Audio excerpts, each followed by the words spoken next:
سوچی وی آباد جهان وی دیدا هیواد ودان شاد و حریت دی وی گران وطن افغانستان جوړ په اتلانو دی جای د مؤمنانو دی کور کور کور کور کور د افغانانو دی کور کور کور کور کور د افغانانو دی مینه د ظلمیو دا خاوره د زمریو دا ګرانو شاعرانو السلام علیکم ورحمت الله وبرکاتو. الله پاک دې وکړي چې تاسې جوړ روغ او خوشحاله به نن دا د ډېر یو غټ ته خوشحالۍ زیری دی ګرانو دوستانو چې زموږ د ښار ځوانان او زموږ د کندهار د ښاروالۍ ځوانان ټوله دا دې سره راټول شوي دي د خیره سره دا دې ښه ښایسته اشر یې دا دې شروع کړی دي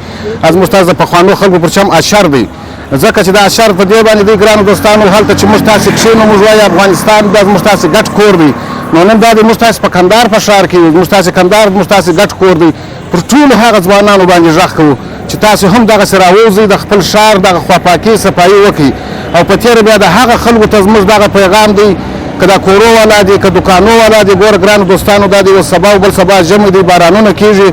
یا خلک راځي دغه خپل کثافات د کوره راباسي په هغه چرۍ کې اچي یا دغه دوکانداران دي دغه کثافات جارو کوي هغه په چرۍ کې اچي سبا او بل سبا دی باران وسي دغه اوبه بندې سي دغه چرۍ بندې سي بېرته اوبه ورځي د هغوی په کور یا په دوکانو ننوځي نو دا غټ نقصان دی نو ګرانو دوستانو زموږ هغه هیله دغه ده چې ستاسو څخه چې موږ تاسې باید په ګډه باندې د خپل ښار چاپېریال پاک وساتو خواپاکه یې وساتو پر ټولو ځوانانو مو دغه غږ دی دا د نن دا د ګوره ډېره خوشحالي د سپین ږیري ځوانان د ښاروالۍ مدیران ټول راغلي دي ټول جاروګان په لاس کې دي دغه زموږ دپاره ډېر د خوشحالۍ زیر دی الله مو راته ژوندي لره الله مو خوشحاله لره خو بیا هم په د اخر کې درته وایم دوستانو چې د خپل ښار د صفایي د خواپاکي